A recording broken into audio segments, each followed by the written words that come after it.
This is my fourth speech, and you're looking at the cards, index cards that were required.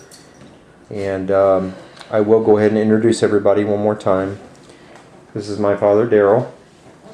This is a friend of my daughter's, Michaela, with one of our dogs. This is my wife, Lisa. Got that right this time. Another Shih Tzu, and my daughter, Taylor, and also my mother. Okay. So I'm going to hand the camera off to my daughter.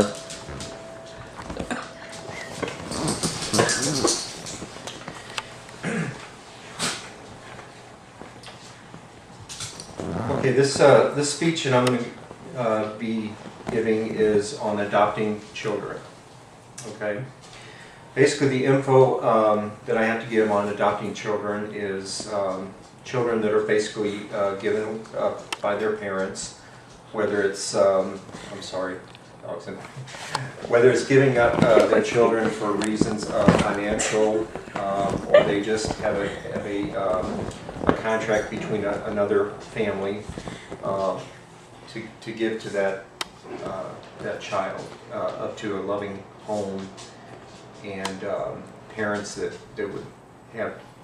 Sometimes parents don't have the way to have children. Okay, they cannot have children, so they look at adoption as another option.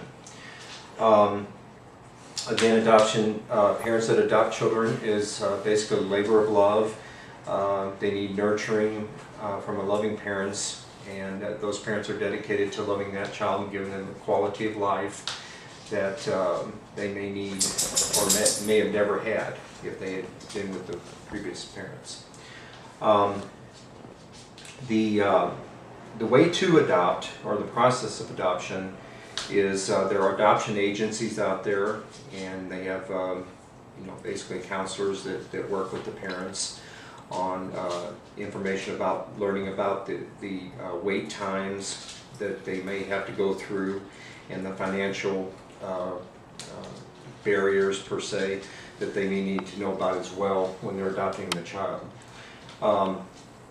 Agencies also have mothers that are on lists that are ready to give that child up for adoption, and they could be in the process of in the birth process, about ready to give birth to a child. So they have a listing of those type of parents that are out there. The other options are choices between newborn children and older children as well. There's many types of adoption. One being the domestic adoption, and it's for parents also that have infertility problems, like I spoke a while ago, and their decisions are between the family that's having the child and the family that wants to adopt the child. There's also private adoptions where the placement of the U.S. born child is again set up for adoption, and the parents meet with that family or that mother that is ready to give that child up for adoption. There are another type of adoption called international adoption, which is really on the decline in the U.S. at this point. The parents also have to have visas, ongoing visas most of the time, because they have to make multiple visits in those countries, and they have to have everything set up between that agency and the country where they're going to.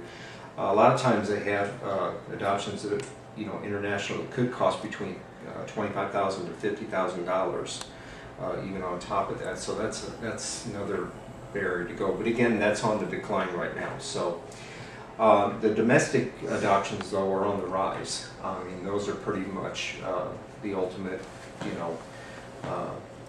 Sometimes they have to pay for the birth mother's living expenses and utilities. They might pay for the travel and the time that they spend in the hospital until the child is born.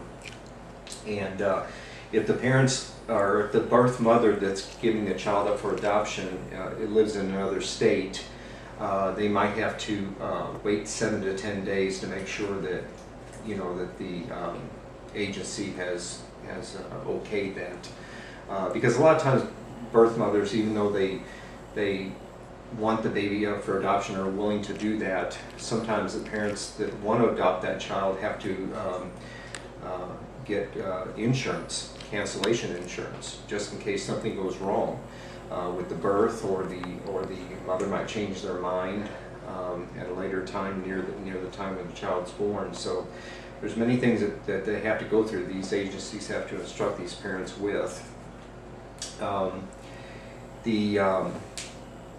There are grants out there, though, that are available for these adoption agencies that parents can get, in case there's financial means to be done, whether it's international or the domestic even. So I'm going to go ahead and end my speech, but I will have to say that I am part of a family that has adopted children. My mother and father did it, I guess, over 20-something years that she had. Yeah, so it was children really do need adoption. I mean, it's one good option in case the parents cannot have, a child, and I think it'd be best to have that child adopted and look into that option. We've had my older sister who was adopted first, and then we had myself, and my mother could not have children at first, is what she was told, and then she had me. So, and then we had my other brother up underneath me that was adopted along the lines of all the children that we had. So certain children have certain characteristics that parents really do love, and that's what my parents did. They adopted the ones that really, kind of had a tug on your heart, huh? Pretty much. Stephen. A need. Yeah, a need. And so I think it's a good thing, and I think it's something that parents should look into. Okay, thank you.